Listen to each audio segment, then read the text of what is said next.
Today's dish is under 500 calories per portion, and we're making Chipotle Beef Potato Bowls. All of the ingredients are easy to get, they're cheap, you can swap and change things to make it your own, so let's jump straight in. Now we'll start off with a quick pico de gallo, or a very simple salsa. What I have here is 3 tomatoes, and we can just slice these into strips the whole way across. Just make sure you use a nice sharp knife for this.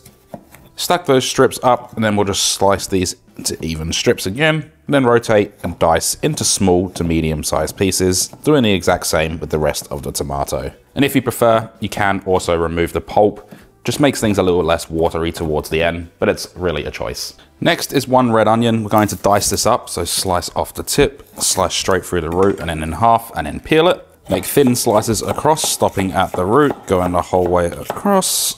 Do the horizontal slice if you like to do it, and then dice into small to medium sized pieces, going to the very end and just trimming off any excess flesh from around the root.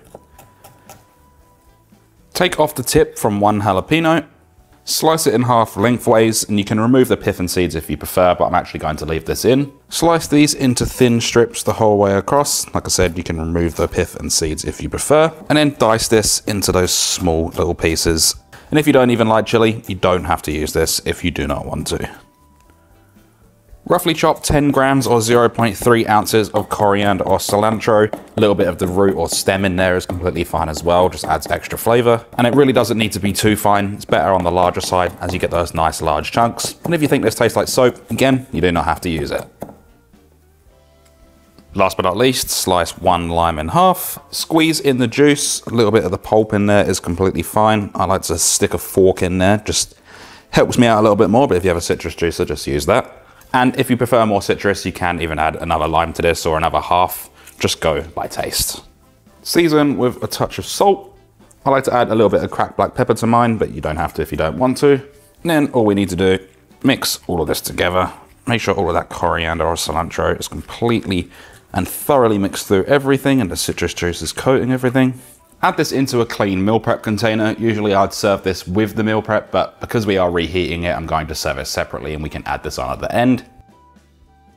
Place on a lid, make sure that's nice and tight. Then we can pop this in the fridge until we're ready to serve, and this will last 3 days in the fridge. Moving on to the potatoes, we need 900 grams or 1.9 pounds of any all-rounder potato and slice them into strips. Stack those slices up and then slice into thirds, rotate, and then dice into bite-sized pieces. Just remember that the bigger they are, the longer they're going to take to cook, and then vice versa with the smaller size. Add the potatoes to a bowl and add in 1.5 teaspoons of onion powder, 1.5 teaspoons of garlic powder, 1.5 teaspoons of smoked paprika, 1.5 teaspoons of dried oregano, 1.5 teaspoons of ground cumin, season to taste with some salt, and of course some cracked black pepper, about 20 cracks worth. Mix that all around with clean hands, making sure that everything is coated in all of that seasoning. We'll add the oil on in a minute. And we have 2 different choices of how you want to cook this. We can either do this in the oven or in an air fryer, and I'm going to be using an air fryer today, but all the oven instructions will be in the description. Add the potatoes into the air fryer basket, just spread them around. Hit it up with some avocado oil, and I like to use spray avocado oil, and it's non-aerosol. It will cut the calories quite a bit. We can give that a little bit of a mix just to spread the oil around, and then shut the basket. Then we can chuck this onto manual cooking. We're going to cook these for about 22 to 25 minutes or until golden brown and crispy. We're doing this at 190 degrees Celsius or 375 degrees Fahrenheit. Now, while the potatoes are cooking, we'll get onto the beef. To make our lives a little bit easier, we'll weigh out the spices beforehand. We're going to need 2 teaspoons of onion powder, 2 teaspoons of garlic powder, 2 teaspoons of smoked paprika, 2 teaspoons of dried oregano, and 1 teaspoon of ground cumin. Give that all a quick mix, just make sure everything is evenly combined, which leaves us with our really simple spice mix that we can pop aside for a second. Now for our chipotle sauce, you can either use a hot sauce with chipotle flavoring, or you can use chipotle in adobo. This one is a little bit more on the spicier side in comparison to that chipotle and adobo, and if you're in Australia, you can get this sauce from Woolworths and Coles. For cooking, place a large high-rimmed pan over a high heat. Using the avocado oil, again, give this a light spray, just enough to cover the surface. And when this is nice and hot, we can add in our beef mince. And the weights for this is 1 kilo or 2.2 pounds, and it's 95% lean beef mince.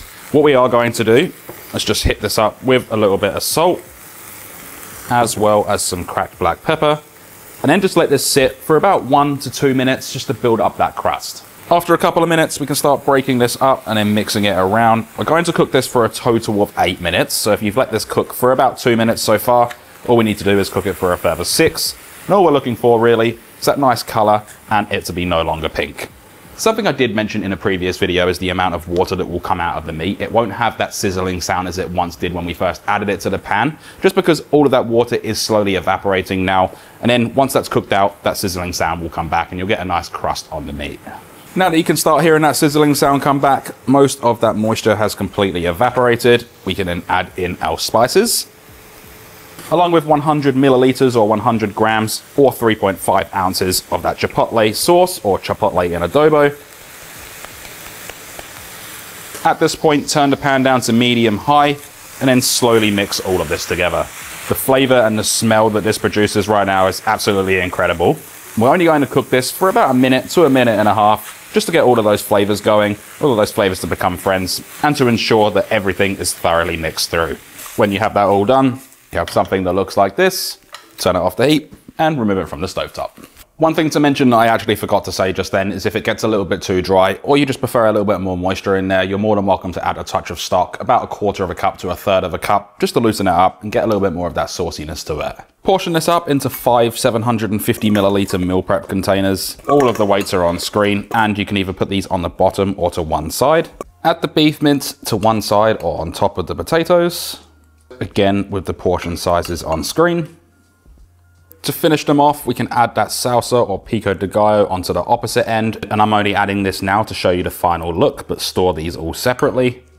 Add over a sauce of choice. I'm using a little bit of sriracha mayo here, but you can use anything you like. And an optional ingredient, just because I've got them, is a little bit of spring onions, which I'm just using as a garnish. Really happy with how these ones turned out. They look incredible, they smell fantastic. And this right here is the macro card for the complete dish, the full serving size, and the remaining nutrition, as well as the full written recipe, is in the link in the description. Let them cool down for about 15 to 20 minutes. Place on the lids. These will last 3 days in the fridge, as well as the salsa lasting 3 days in the fridge and 3 months in the freezer. Just don't freeze them with that salsa on there. The Lavelli containers that I'm using have a vacuum seal, so they'll last an extra day or two. So I go through and just seal these up. The easiest way to heat them up is in a microwave. Just do it in bursts for about 1 minute, and then we can dig in. The beef is delicious. It has a really nice smoky flavor. I will admit it is a little bit spicy, so if you wanted to cut it down a bit, you can use that chipotle in adobo, which is a bit more milder, or you can replace it for something like tomato sauce or barbecue sauce. Just use lower sugar varieties. As for the pico or the salsa, just that nice little freshness, that nice little citrus touch. And then the potatoes, the little carb fillers, they're absolutely delicious. You can't really go wrong. On screen right now is a couple of videos that YouTube recommends from my channel that you might like. And don't forget to give this video a like, it helps me out a lot. Leave a comment, let me know what you want to see next, or if you've made this, let me know what you think of it. And don't forget to subscribe if you haven't already.